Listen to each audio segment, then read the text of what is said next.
Morning students.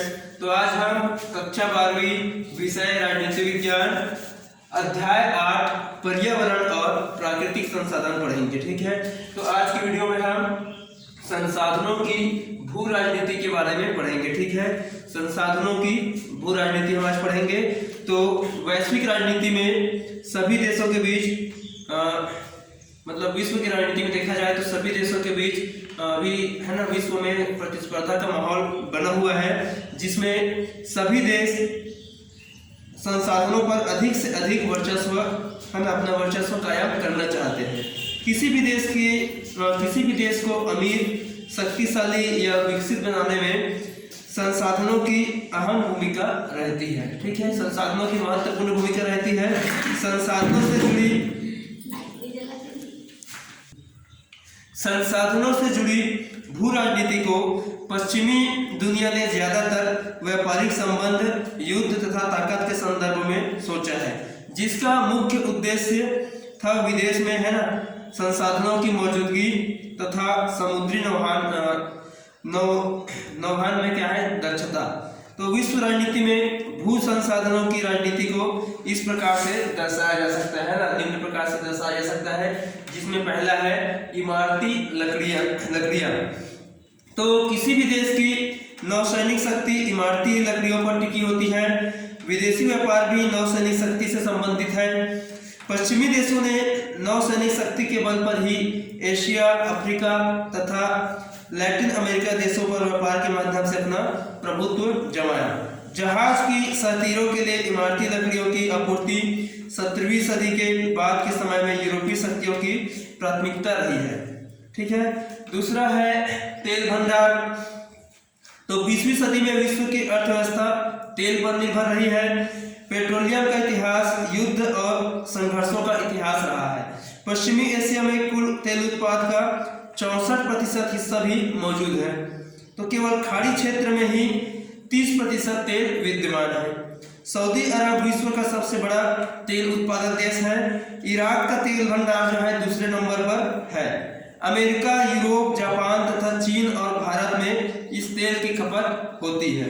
तो सभी देश इन तेल उत्पादक देशों पर अपना कब्जा करना चाहते हैं। तीसरा है जल संसाधन।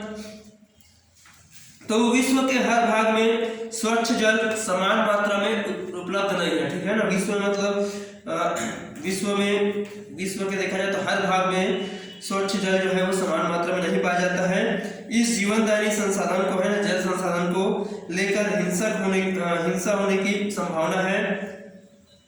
इसी को इंगित करने के लिए विश्व राजनीति के कुछ विद्वानों ने जल युद्ध शब्द गढ़ा है। देशों के बीच स्वच्छ जल संसाधनों को हथियाने के लिए हिंसक झड़पें हुई हैं। इसका एक उदाहरण है 1950 और 1960 के दशक में इजराइल, सीरिया तथा जॉर्डन के बीच हुआ संघर्ष। तो बहुत से देशों के बीच नदियों का साझा है और उनके बीच सैन्य संघर्ष जो है वो होते रहते हैं, है ना। चौथा है मनपसंद सरकार बहाली तथा बहुराष्ट्रीय निगमों का समर्थन।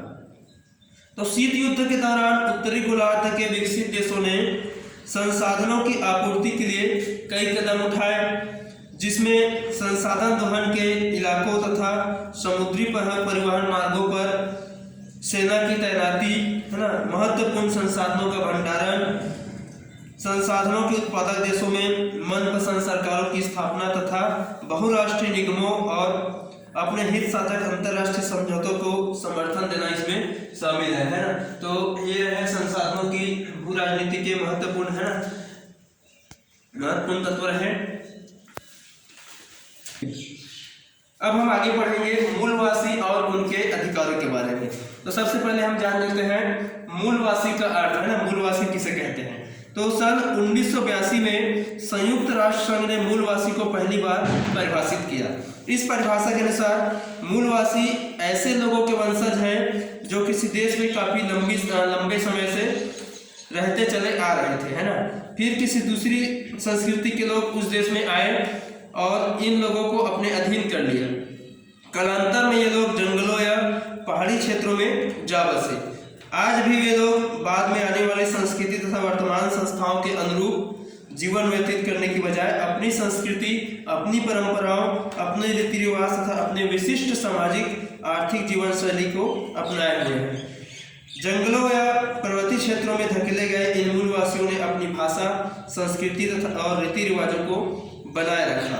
मुख्य जनसंख्या से अलग रहने के कारण ये लोग आधुनिक सभ्यता और संस्कृति के प्रभाव से अछूते रहे और तौर तरीकों के अनुसार ही अपना जीवन व्यतीत करते रहे। इसलिए समय समय पर मूलवासी निम्नलिखित अधिकारों की मांग रखते हैं ना, इन मतलब ये निम्नलिखित अधिकारों की मांग रखते हैं। अब सेव करते हो गए फोन आ गया भाई, भाई जल्दी खाना भाई हमें।